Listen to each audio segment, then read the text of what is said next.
أعوذ بالله من الشيطان الرجيم. بسم الله الرحمن الرحيم. أن اقذفيه في التابوت فاقذفيه في اليم فليلقه اليم بالساحل يأخذه عدو لي وعدو له،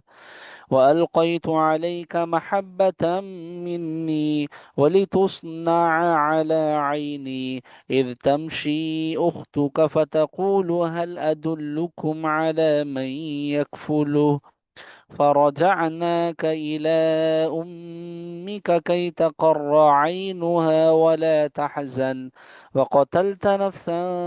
فنجيناك من الغم وفتناك فتونا، فلبثت سنين في أهل مدين ثم جئت على قدر يا موسى، واصطنعتك لنفسي، اذهب أنت وأخوك بآياتي ولا تنيا في ذكري، اذهبا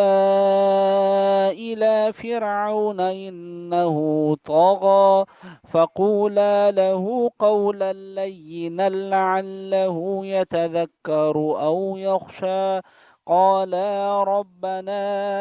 إننا نخاف أن يفرط علينا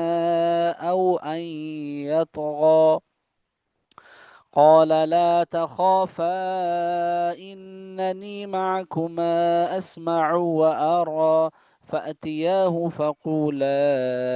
إنا رسولا ربك فأرسل معنا بني إسرائيل ولا تعذبهم،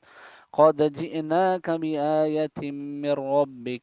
والسلام على من اتبع الهدى، إنا قد أوحي إلينا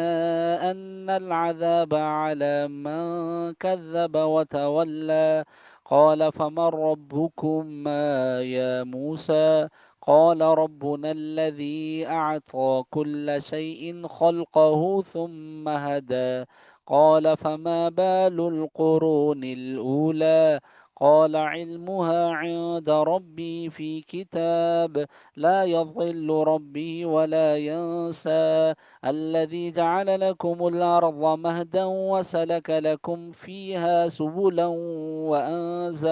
وأنزل من السماء ماء فأخرجنا به أزواجا من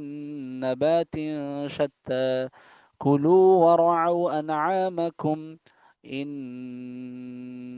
في ذلك لآيات لأولي النهى، منها خلقناكم وفيها نعيدكم ومنها نخرجكم تارة أخرى، ولقد أريناه آياتنا كلها فكذب وأبى، قال أجئتنا لتخرجنا من أرضنا بسحرك يا موسى، فلنأتينك بسحر مثله فاجعل بيننا وبينك موعدا لا نخلفه نحن ولا أنت مكانا سوى، قال موعدكم يوم الزينة وأن يحشر الناس ضحى، فتولى فرعون فجمع كيده ثم أتى، قال لهم موسى ويلكم لا تفتروا على الله كذبا فيسحتكم بعذاب، وقد خاب من افترى، فتنازعوا أمرهم بينهم وأسروا النجوى، قالوا إن هذان لساحران يريدان أن يخرجاكم من أرضكم بسحرهما ويذهبا بطريقتكم المثلى، فأجمعوا كيدكم ثم أتوا صفا، وقد أفلح اليوم من استعلى، قالوا يا موسى إما أن تلقي وإما أن نكون أول من ألقى. جي يحيى.